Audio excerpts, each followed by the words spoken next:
psychologist in SKU, and I would be the host for today. So, as we all know, Safer Internet Day is a global initiative to promote a safer and a more responsible use of online technology, be it mobile phones, and especially among adolescents. And this year's theme for the Safer Internet Day is inspiring change, making a difference, managing influence, and navigating change online. So, as we celebrate Safer Internet Day, let us recognize the importance of fostering a secure online environment for all. And also, in this age of rapid technological advancements, it is again very important for all of us to be well informed, vigilant, and also let us know how to be more cautious when we are using internet and the ethical ways of using the internet these days. And the aim of today's webinar is to empower you with knowledge about the potential risks, certain unethical practices, and again, we would be also seeing certain ways of how we can safeguard ourselves in the digital realm. And today we have a fantastic lineup of our own SIU students as speakers who will share their experiences and their perspectives on internet usage, discussing certain unethical online practices, and they'll be also providing us with their valuable insights on their expertise. So, can each of you just briefly introduce yourself and share how your background in law, IT, mental health, and AI fields, how it relates to the theme of safer internet day?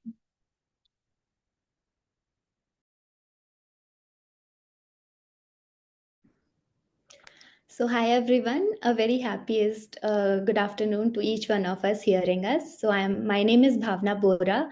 I am pursuing BSc in mental health and currently in my second year from Symbiosis Institute of Health Sciences, Lovely Campus, Pune.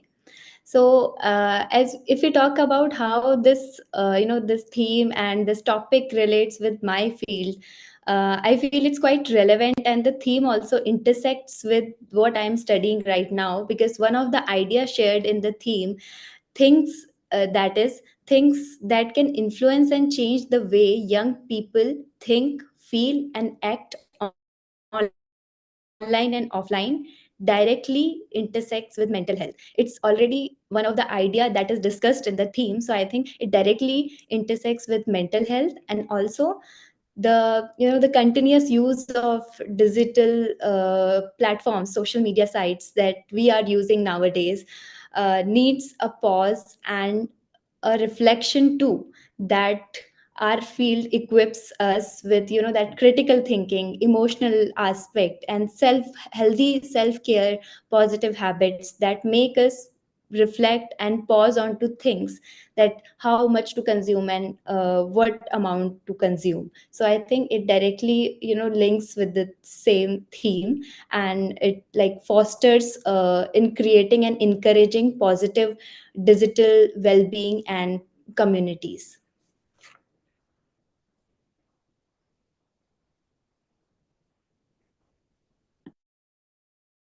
So, hello everybody. I'm Kalyani, a second year AIML student from Symbiosis Institute of Technology, Pune. Uh, we have the same campus, lovely.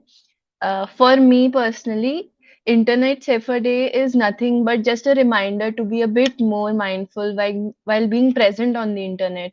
And particularly as an AI student, I would like to focus on making or creating or sharing with you all technologies that could help us be safer online for a healthy mind, even our persona on the internet, and overall well-being. So thank you. This is Sparkle, a third year BLLB student from Symbiosis Law School, Pune. My background in law provides me with a strong foundation to understand and advocate for legal frameworks that promote online safety. I'm passionate about leveraging my legal knowledge to address the challenges of ensuring a safer internet for all. Thank you.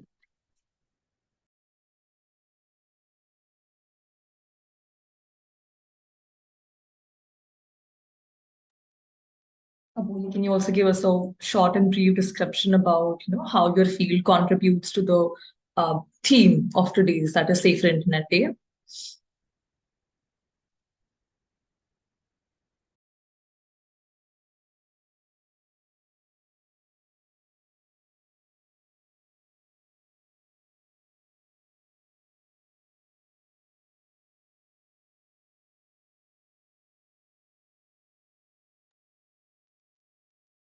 I think there's some connectivity issue on Aboli's end.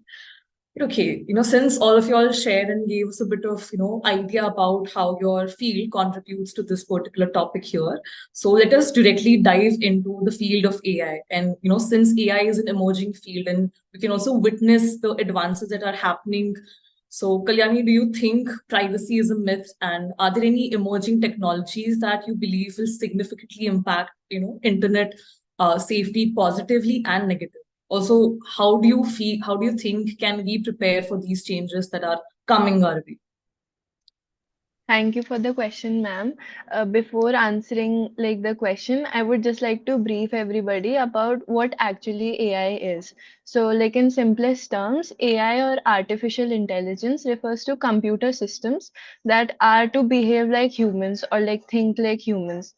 It all includes learning, reasoning, problem solving, understanding natural language, and perceiving the environment in general. And as far as privacy is concerned, I believe nothing can be kept private, which is put out. And as it is, we are out if we are on the internet. No doubt, new AI technologies are definitely going to make internet a safer place, but with safety comes like so many more risks. For instance, there have been cases where deepfake technology was used to create videos for people or imitating people for doing things they never did or they never said. I'm sure we must have all seen some fake video from Taylor Swift or even our leaders. Like, for example, my nanu wouldn't take another second to think twice about, his least favorite politician saying something about it, even though he does not know if it's real or fake. So all this not only creates a chaotic environment for the target person, but also the person consuming the content. To prepare for these, we need to be cautious and mindful of the misinformation that is spread online.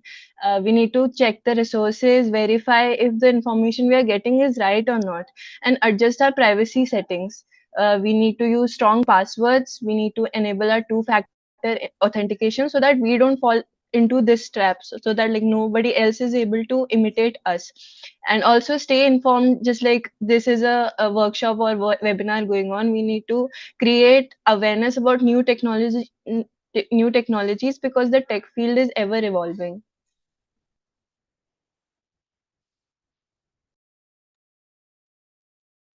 So, Kalyani, I really like the inputs that you shared here, and the issues are really relevant to this day and age. And I'm also sure that a lot of us must have already experienced some of the issues that you've covered here up.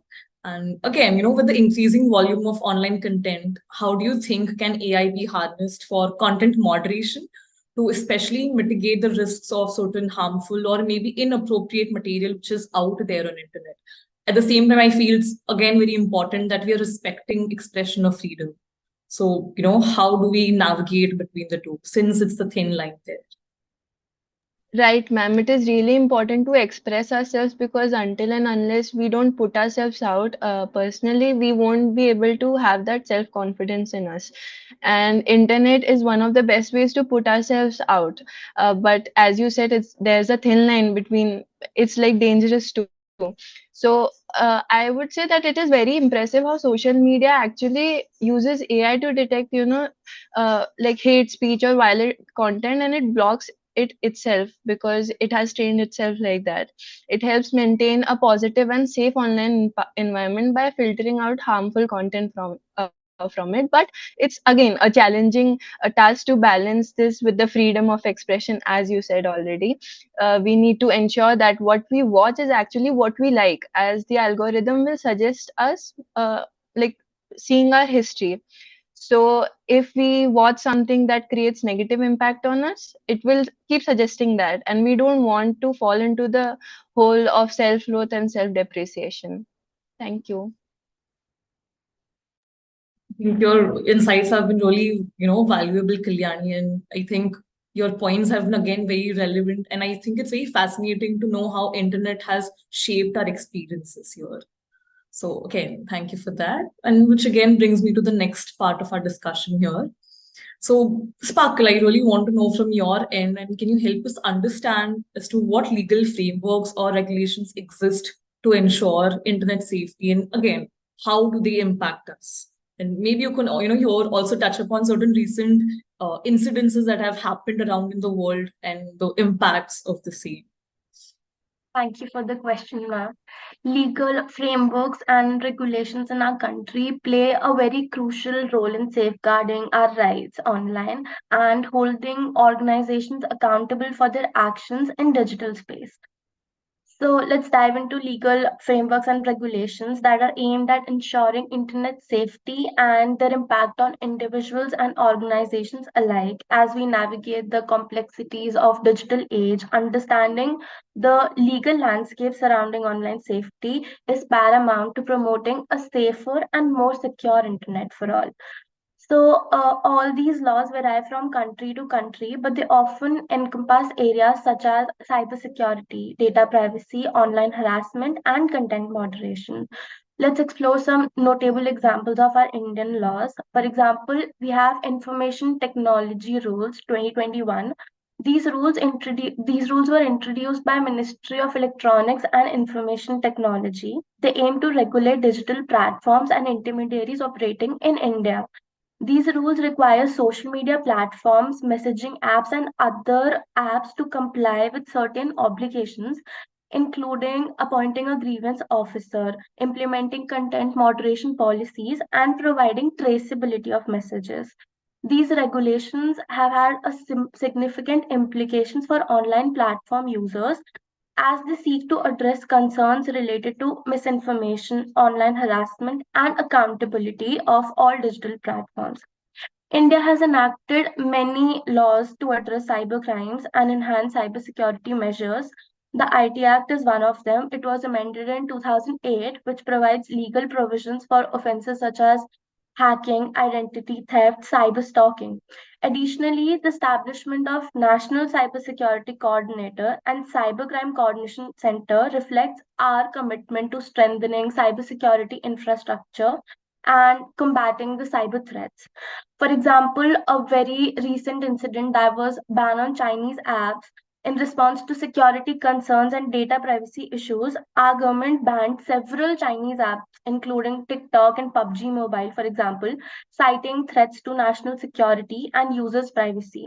This move underscores government's commitment to safeguarding India's digital sovereignty and protecting users from potential risk associated with foreign apps. Thank you.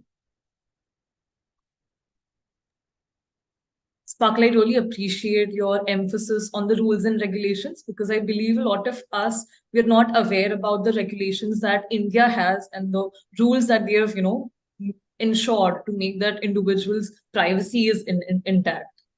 And, again, when we are navigating the internet, how do you think does the legal system can, better adapt to the challenges which are posed by the digital age here?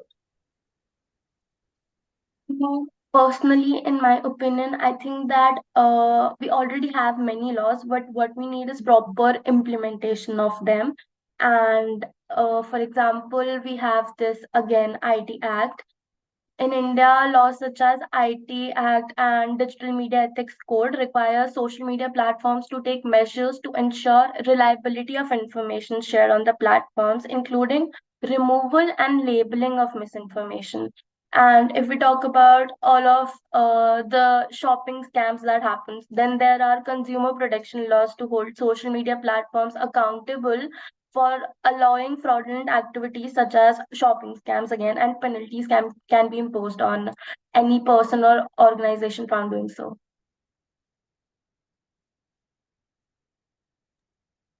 Thank you so much, Sparkle, for shedding some light on how just knowing rules and regulations on how to use internet moderately can help individuals to not breach their privacy.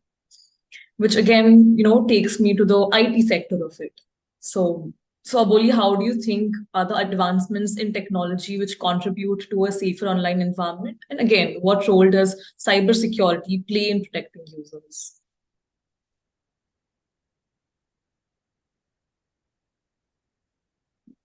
Aboli, you're not audible.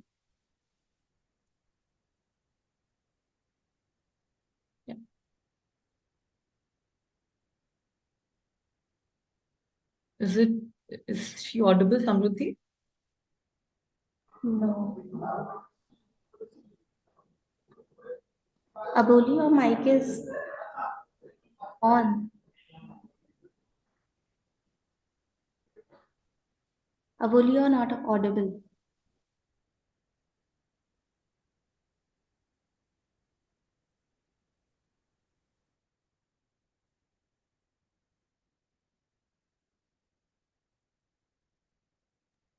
No, you're not.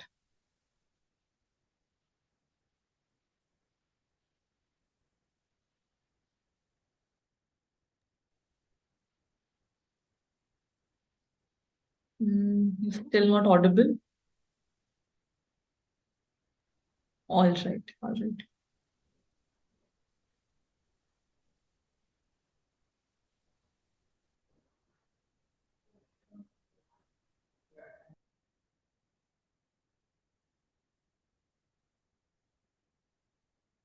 Maybe till the time we can, try seeing the psychological impact of all of these, things and how the impact that it has on us.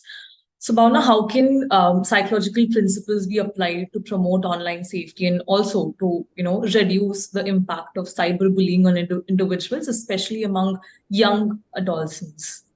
And especially when we see trolling or maybe cyberbullying and certain issues that come up with this digital issues that we are facing these days. Thank you, ma'am, for this question. And as our tech friends, Sparkle, Kalyani, and Kalyani already spoke about many of the aspects that this with this advent of technology bringing in. So more of that, with this advent of technology, there are various online issues that are coming up and which are highly concerning, like cyberbullying, one of the major in that we see in adolescents, or using dating apps for looking forward for building relationships amongst all of us. Nowadays we see people engaged more on these dating apps, and like POXO, that is Protection of Children from Sexual Offences Act, where the child sexual abuse is being the cases are quite so it's like seen more of and heard more of. We regularly see all of those things. So how all of these impacts our mental well-being and psychological well-being is something we do not take care or talk about much more. So it's like in these aspects, like it should be talked upon more, because as we have this online digital forums, so we all can talk about all of these things more on the social platforms. So it will directly correlate to talking about using those platforms positively too in certain aspects, and especially when it comes to POXO Act. So how we can mitigate all of the impact of such type of offenses that are happening is using these online social media platforms and educating and raising awareness, especially how to raise and how to raise like our how to observe basically the things, the negative aspects or the behaviors that are being circulated on online, because often we as adolescents share too much more of information too much on online. So sometimes it like the other person can benefit from take a benefit of that, and so like bringing like confidentiality and consent into more light of individuals. So educating parents also about how to file complaints, and uh, being more aware about POXO Act when child sexual abuses are happening. So it can make us more aware towards making all of these behaviors and issues bringing more into light. And also cyberbullying, there are various studies that suggest that cyberbullying impacts physically, emotionally, and mentally to a young person and to anyone. And skipping of schools among kids has been seen a major outcome of all of those studies, that how it impacts the individuals who are at that crucial stage. So making them aware about all of those things so that they can identify early about all of those behavior, and so that they can't be victims of the same. So these are some of the things that we should be, mindful of. And also self reflections when it comes about using dating apps. There was one of the conference recently held in our campus, so their mental health professional also talked about how relationship building and how relationships are changing over time. So she highlighted two aspects, like, being clearer about what we want from a relationship, and being clearer about our purpose and desire towards same, so that we can look forward to all of those digital and dating apps mindfully, by setting boundaries to what we are looking for instead of just falling into that rabbit hole.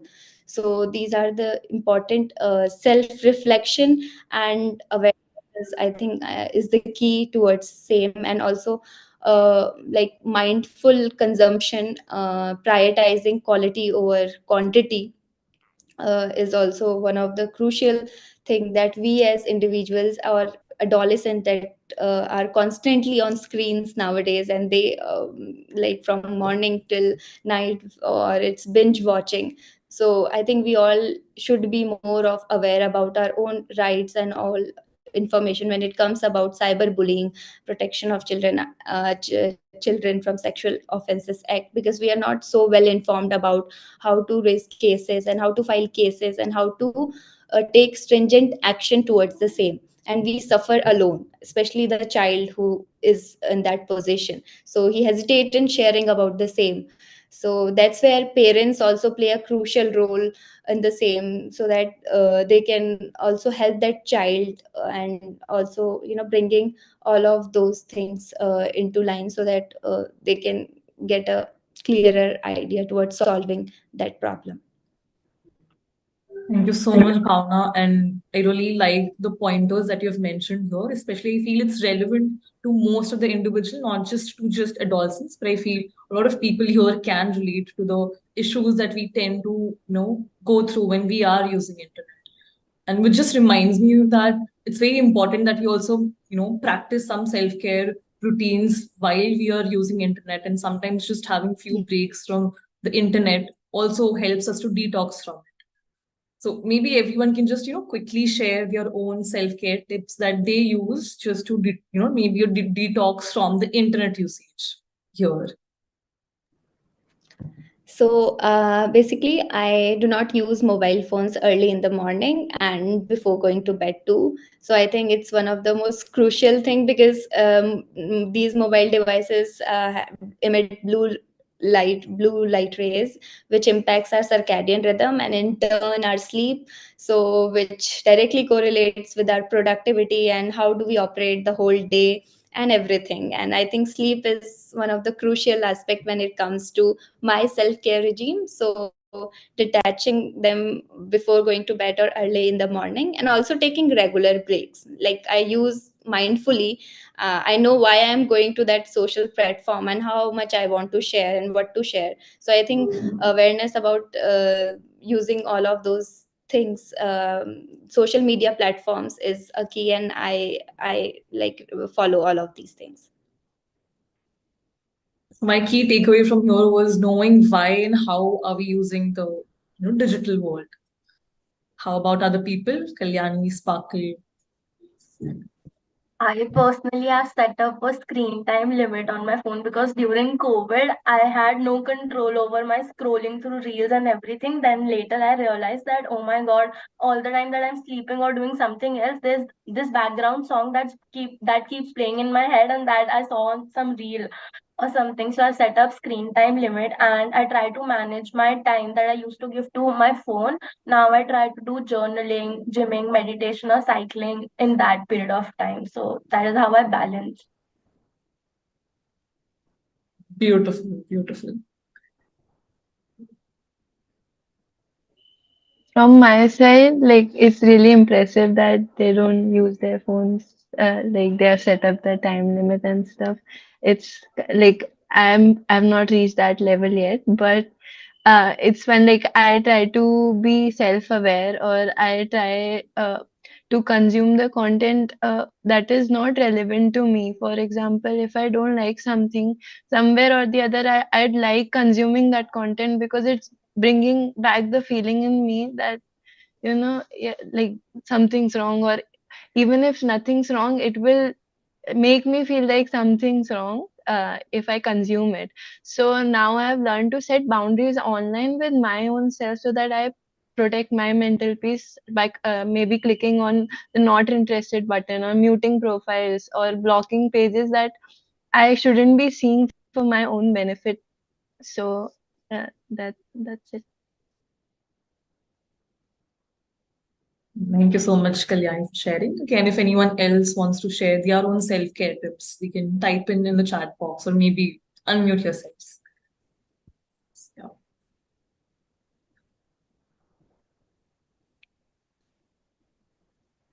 And which again, all of these points, they do, take me to this part of an issue. I feel it's very much common these days. That is excessive screen time and the internet use on mental health. So maybe Bhavna, can you just shed some more light on how individuals can, try finding a proper balance between the two here?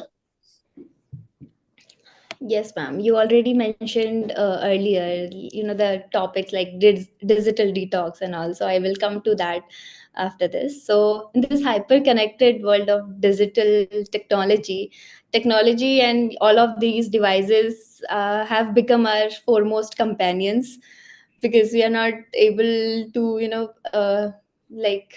meet face to face to many of the people. We are not engaging in real time face to face conversations, and more of connected using digital media. So the things like social isolation and loneliness have came up quite strongly because of all of those things, and many of the people are talking about the same, that loneliness is also one of the future epidemic that we can see.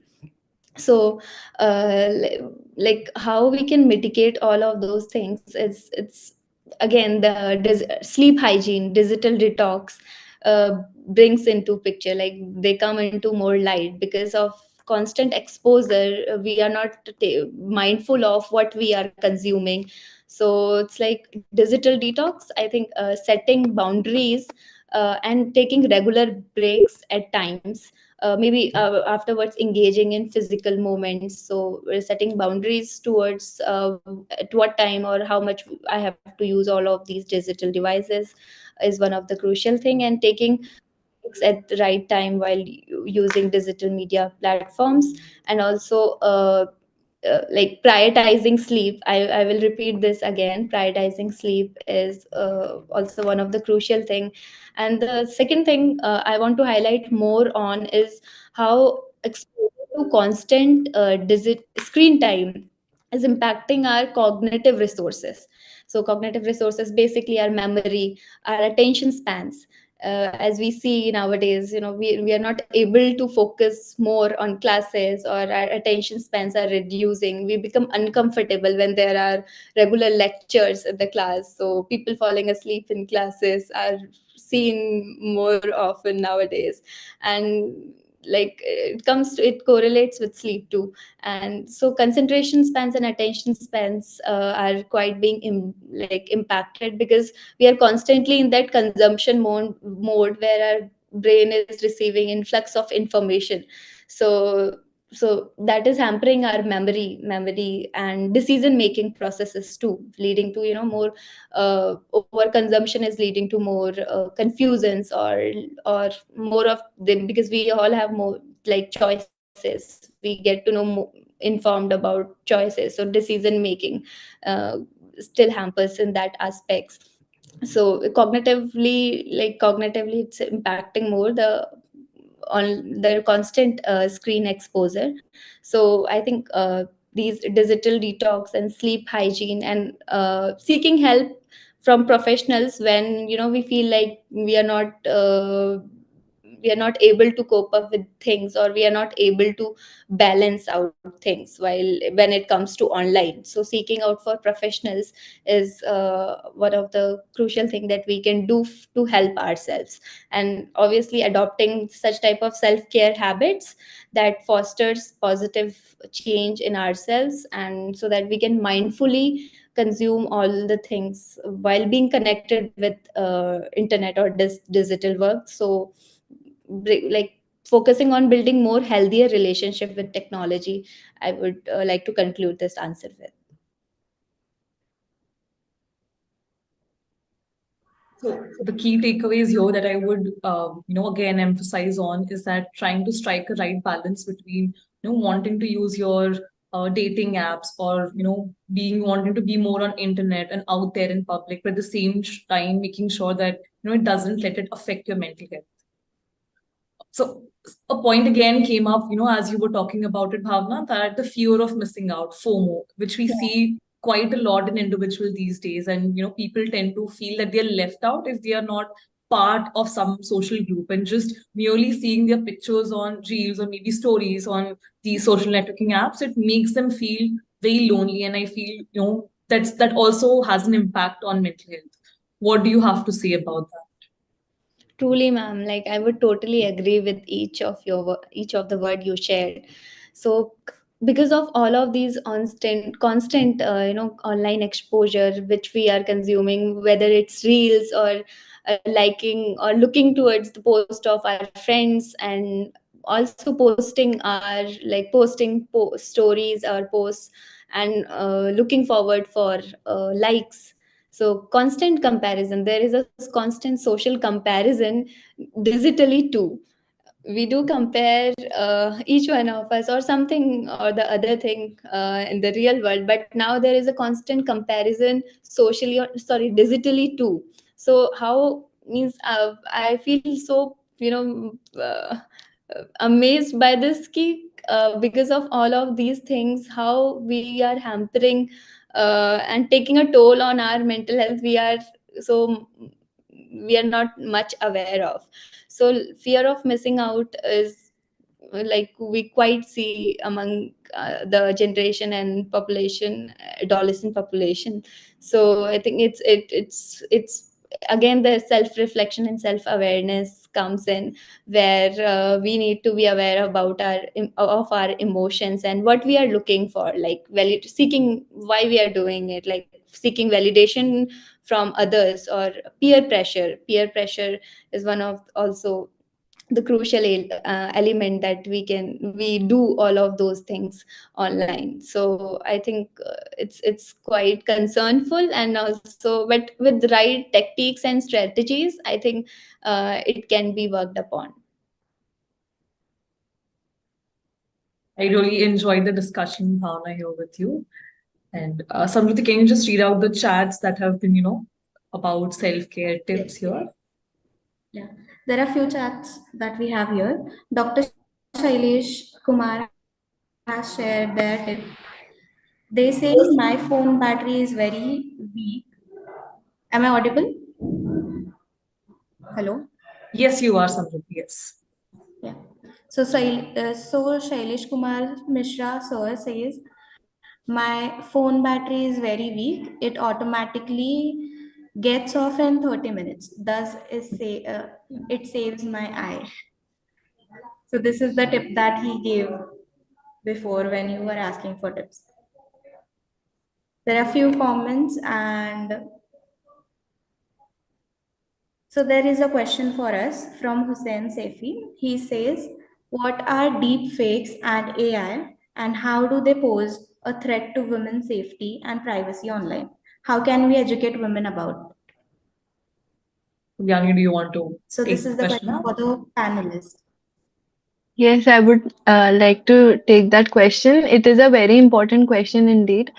So like basically in like very simple terms, deepfakes are nothing but digitally altered videos or photos of anybody. It need not be of a woman or whatever, but it is again it is very concerning because it breaches the privacy of the of women, of men, of whatever. Here he's talking about women because it is more prevalent right now. To He also asks in the question, how can we like know if it is a deep fake or not? We can check for, you know, background noises, or there's some glitches in the voice, there's some, you know, distortions somewhere. It creates another standard or another expectation for so many things. There are people who edit their bodies online, and people, especially adolescents, get a wrong idea of how bodies look, of how normal bodies look. It's not that 24:7 a person remains flat, or a person doesn't like will not have cellulite or textures on their skin, they smoothen it out. That is also like not being real on the internet, and that is what people think is real. We don't know what's going like behind the camera, or behind what they are posting. And as she said, because we want validation, or we want to fit in, we feel like we don't have it, and then we feel less, then we feel like we are not enough, because that is how the world is. But that is literally the smallest part of the world that is not ready to, you know, show their real selves to the world. And like he also like asked, how can we educate women about identifying? And it's very important also, I would say, in the family, to tell our girls that it's okay like to be normal. Because I see in the families too, people criticizing their own, you know, maybe daughters or whatever it is. But it should be important to spread awareness at home first, that it's okay to be the way you are.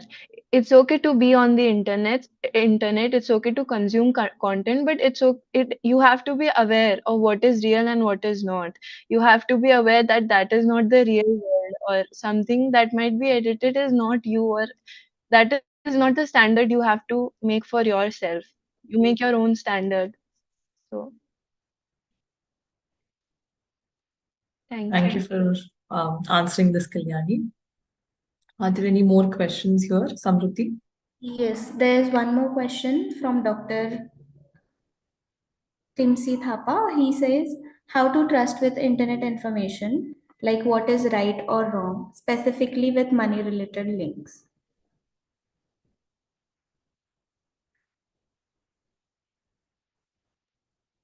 Any of our speakers can take this up. I would say for money related links, that is also a very important question, because people do. I have like personally seen so many people around me getting like hacked by somebody. Somebody talked about getting hacked too in the chat section. It is very important, as I said, to enable the factor authentication, and not to click on suspicious links. You will see many profiles. I personally get DMs from people who have no followers, but they'll ask me to like click to this link for let's say a collaboration. But I know not to trust that person, as there is nothing on their profile. We need to check their background, or you know, we need to check out the anomalies that is going on. Like, let's not focus on what's right here, let's focus on what's wrong with their profile, or what does not seem normal to their profile. Because they'll be, and it is not necessary that it always comes from strangers. So we need to see if the other person we know is hacked or not. We need to be in contact, or like just don't click on any of the links that is sent to you. You will see the website link, that is, it will be very suspicious for you. You'll not see a common domain, yeah, common. So maybe something that is, you know, like common to you, or something you have been uh, like something that you have seen somewhere before, then you click that link. Varna, it's not very safe to like go to any link. And Just want to add something more here to what Kalyani said. I feel it's also important that just knowing that no authentic bank or maybe any resources would directly ask you to pay for it, or sometimes people ask us for certain verifications, and maybe it might be unethical. So just knowing that authentic sources won't really ask for a direct OTP, or they won't ask for a payment to be made in order to use their sources. So just knowing and trying to mitigate between the things here. I Yeah. would like to add one more point to this, that first very basic thing is to trust your own instinct. If you feel that this is something very fishy, you should not open the link at all. But a very fun fact is that while we open any link, there's a padlock icon that appears on the screen where the link is given, like the HTTPS area. There's a padlock icon. So if it is there, then it is probably safe. If it's not there, then you should avoid putting any financial informations. And also you should try to use more, you should not put any initial details of your credit card or anything, because that is again very unsafe to do so. And also you can verify the link online, check for recent scams and everything that is online to basically save yourself.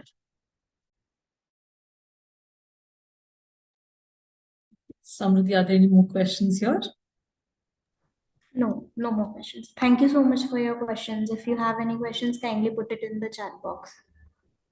Again, the discussion has been really interesting so far. So this question is particularly to Kalyani and Bhavna. I think when both the fields, they do correlate in some way. So what responsibilities do individuals have in ensuring their own online safety? And again, how can awareness be increased among internet users? I feel like I have stated like the points. I would not like to repeat like the points I have already stated. I would just like to add to my points that it's like no doubt it's important to take care of ourselves, but we should not, like take a step back when it comes for others too. If we see there is somebody getting bullied on the internet or getting harassed in the comments, or like in the profile, whatever, we need to report the comment, block the profile. It will be handled to the, at least they will be alerted, the Instagram algorithm will be alerted that this is a suspicious profile, or the comment is not something that a person would want to see on their profile. And that is a way we could prevent bullying. That way we could make internet not only safer for us, but for the other person using it. Adding to the points of Kalyani, rightly expressed. So, yes, the power and responsibility of using online social media platforms or using online digital tools totally lies in the hands of user and we all of us. And like for safeguarding our personal details, we should not like share each and every details of ours. So safeguarding personal details becomes crucial, and verifying information before just following or sharing to some other person also to be checked upon. And staying updated on privacy settings of social media platforms are also things or the points that we should be mindful of while being on digital platforms. Thank you for insights, both Kalyani and Bhavna. And which again brings me to the next question. How do you think, Sparkle, that law and IT can, work collaboratively to regulate social media platforms? And how can we reduce the potential risks to the users? Like I talked in the beginning about Consumer Protection Act, which protects us from any shopping scams, online scams, and also like money scams. Then again, there's this bullying and harassment online. So very basic and common thing that we all should know is that we should, if there's any case like this with us or our friends or anyone we know, we should advise them to document the evidence first. Like they should obviously keep the record of all the communications, including the screenshots, messages, emails, or anything that has harassed them, any other form of harassment that has happened online. Again, then in order to protect our own selves, we can block the person. Most of the social media platforms and messaging apps provide this option to restrict the users or to block them. So if you want to collect further evidence, you can restrict them and take screenshots. If you want to just avoid the problem, you can block them totally. Then again, you can report them. As Kalyani mentioned, that you can report them. That will inform the organization, the platform the person is using to bully you or harass you, that this is something fishy, and they will check the profile and everything.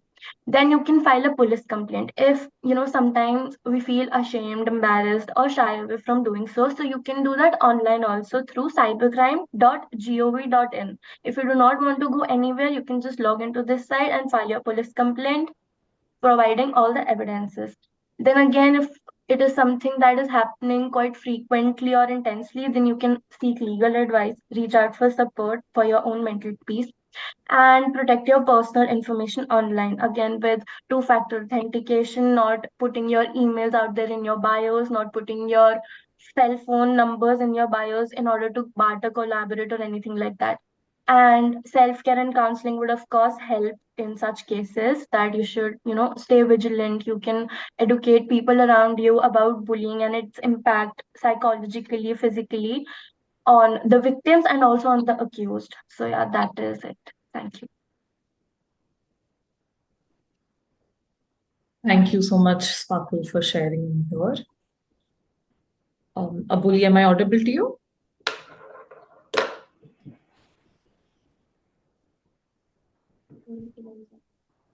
Yes, ma'am, you're audible to me. All right. Right. I am So- also audible, right? Yes, you're perfectly audible. Can you give us a bit of just brief introduction quickly about yourself, since we missed out in the beginning? Sorry, I had some network connectivity issues. I am Aboli Ingale. I am currently pursuing my BTech in Symbiosis Institute of Technology, and I'm doing my BTech under computer science. All right. All right. So again, I just have, one or two questions for you, Aboli, because we do believe that information technology, it does play a crucial role in internet and how, we can ensure the safety of the users. So what do you think about fake profiles and impersonating, and how likely are you to, how likely are we as individuals to verify any information that we see on these social media apps before resharing it again on our part? Okay, so from a technological standpoint, I think creating fake profiles and all these impersonations has become much more smoother for all like the criminals out there. But at the same time, we also have a lot of advancements which offer us solutions to combat these like fake profiles. So a lot of platforms have identity verifications and biometric authentications. Like these have started becoming a very mainstream type of subject now. So a lot of people look out for that. And if you log on to a random website, which is like, hey, I want your number, I want your Aadhaar card number, we as individuals right now are aware enough where we are like, oh, okay, this is a bit shady. So it's like that. When we have authentications while going into a platform, at that point only we realize, okay, this is a higher chance of this platform being a safe platform. And also we can see that Instagram, if we talk about Instagram also has a lot of robust measures taken. So when there is a lot of bot activities, you can see there are a lot of bots, they keep commenting under your images or like keep liking, and they tend to have like 15,000 followers and they don't follow anybody. There are a lot of bots like this. So a lot of AI technology, ML technology, and all these are coming together right now to form tactics to scan these fake accounts and take them out, bots and fake accounts. But at the same time, there is a limit to which they can do it, right? Some always tend to slip out. So as individuals, it's our responsibility to first check if the profile we are following or we are trying to follow is spreading information that is valid. So you can check that by going to, checking the outlet, like checking how, which outlets are sharing these news. If it's like some platform like BBC, there's a higher chance it's safer media that you can circulate. But if it's just like a random blog post from one of these accounts with like 15,000 followers, so there's a high chance it's a fake account and you need to stay away from such accounts. Thanks so much for the inputs that you've shared, which I feel it does have a correlation to again as to how can we balance between the privacy of the user and how should we maintain the security out there. Yes. So I feel like privacy and security it is a very multifaceted topic. So some people argue that privacy is more important. Some people argue that fundamental right. These things are very important. So for example, in 2018, in the European Union, a general data protection regulation is passed. So it says that the rights of an individual for privacy are high priority to us. So in the European Union, the businesses first get users to express consent before collecting their personal information. Users also have means to update this information, remove some information. This is what is going on. This is what was passed in the European Union. But at the same time, we can see US government, it has been in conflicts with Apple and Meta, saying that we want this data, we want this encrypted data. But whereas Mark Zuckerberg and Steve Jobs, all these people are like, we cannot do this because that will compromise the privacy and security of the people who are using our apps. So to address issues like this, highly security focused countries have to adhere to like a legislative framework that protects the basic rights, and the work to increase they have to work to increase the transparency and build trust with the citizens in like domains like cybersecurity, digital identity, and where places where personal data is very important. So adequate measures need to be taken to ensure this trust that people have in their government. And at the end of the day, as a user, we should also take responsibility for our privacy and we should be aware like how our data is collected and how it's used. And so there was this survey done where we were asked, like people were asked about the EU cookie law, which is again a law which was put out for cookies that websites offer us. So a lot of people, like about 81% people, did not know the difference between first party cookies and third party cookies. So first party cookies are like which remember your information, like what you put in your shopping basket, how many times did you visit this website, things like that. But if there is third party cookies, they will advertise and keep track of what you're viewing, keep advertising, sell this information. There's a lot of data theft. So, after all this, 81% people did not know this. And, a lot of them also said that they did not know that that information is going out there. So this also becomes a big portion of awareness that people need to have. This is what my point on that is. This. I feel, Avoli, you've spoken about some really relevant issues here, and like you mentioned about cookies, I'm sure that a lot of us, we do not know, and we unknowingly tend to accept the cookies, and not knowing how the information would thereon be passed on to the other websites out there. So again, thank you so much for shedding some light on this topic Thank here. you. And any final thoughts or maybe any recommendations to individuals or maybe communities and policymakers that you feel can foster a safer online environment?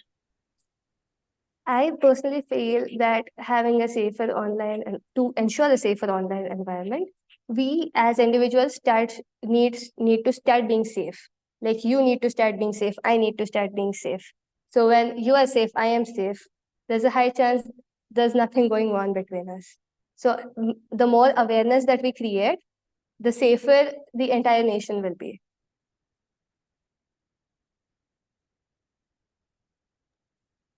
You've beautifully put in and tried summarizing all of the points here. How about other speakers? Any final thoughts or suggestions to today's viewers?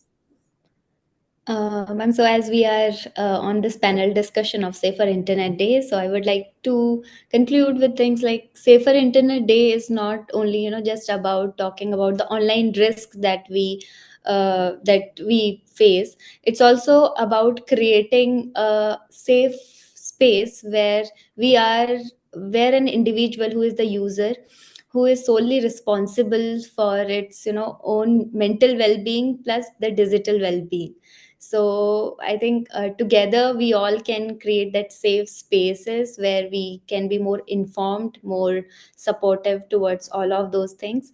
Because fostering an online safe space is all of our shared responsibility, and each of our online actions matters. So we all can together, contribute in whatever ways we can towards creating a more kind and digital world where everyone feels heard, supportive, and foremost connected. Thank you so much, Bhavna, for sharing it. Gautami, we have a question. Yeah. So there is a question from Dr. Timsi Thapa. He says, sometimes when we do not accept the cookies, the site doesn't open. So is it necessary to accept cookies every time? This is the question for panelists. So, Puri, do you want to take it up? Yes, so when we have cookies, there is always two options where accept all cookies, accept necessary cookies, reject all cookies. So if there are sites that do not have the option of reject all cookies, there's a high chance the necessary cookies always include first party cookies of just your how many times have you visited the website, what did you go through. That is, these all are usually also used for the company's statistics. So going to always, the safer side is always to go to accept necessary cookies. And if you find an option to reject cookies, it's always well and good to reject them. But if a site is not opening, then it's not a big threat to just accept just the necessary cookies. I hope so. Your question has been answered here. Yes, Pakul, I think you were about to say something. Yeah, so in conclusion, I'd like to say that there's a very fun thing about law, that is, if you have a right, you have a responsibility too. And there's a saying that where there's a right, there's a remedy. So in cases that someone exercising their own right violates yours, then you can always search for a remedy. And as individuals, let's remain vigilant, practice digital literacy and responsible online behavior. As communities, let's ensure and nurture a culture of support and empowerment, offering guidance and resources to those in need.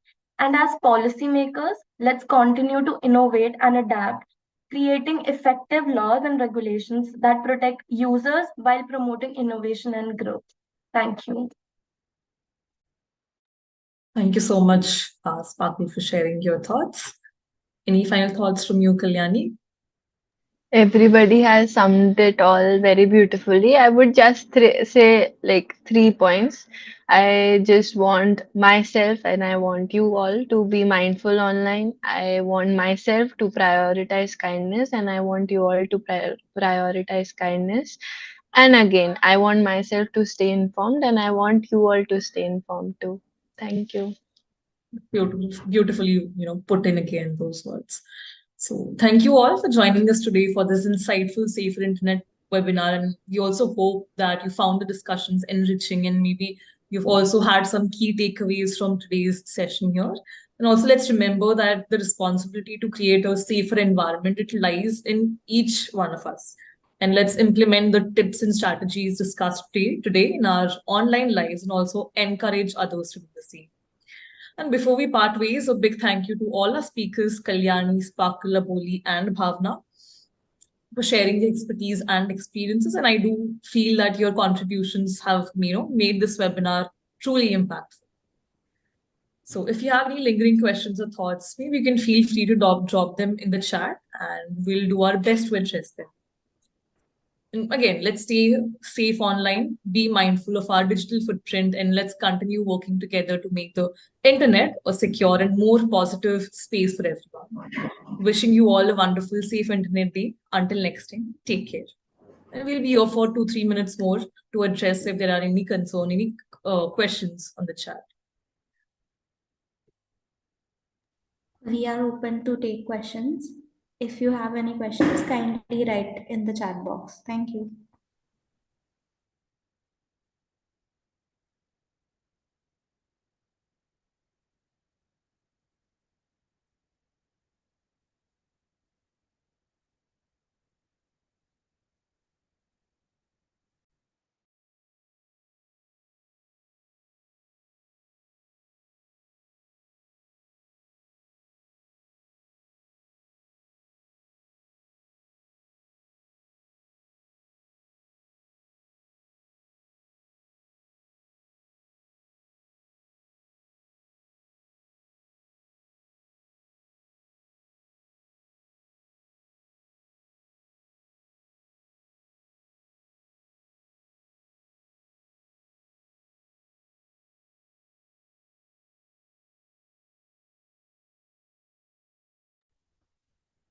I think there are no more questions from anybody.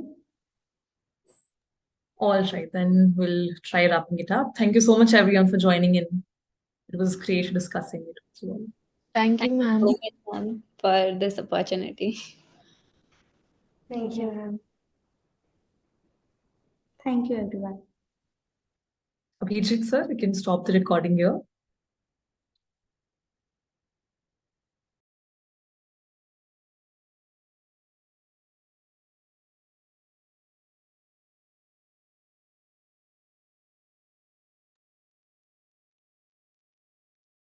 Abhijit, sir, are you here?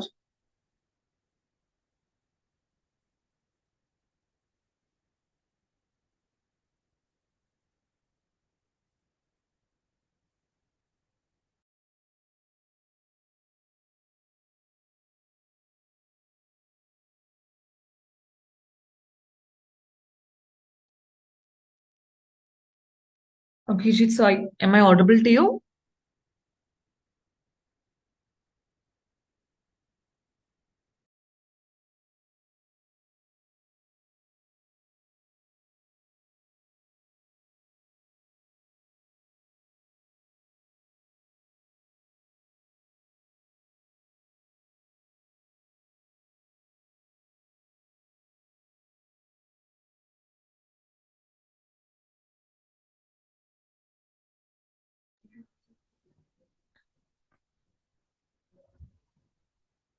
We can leave the meeting now.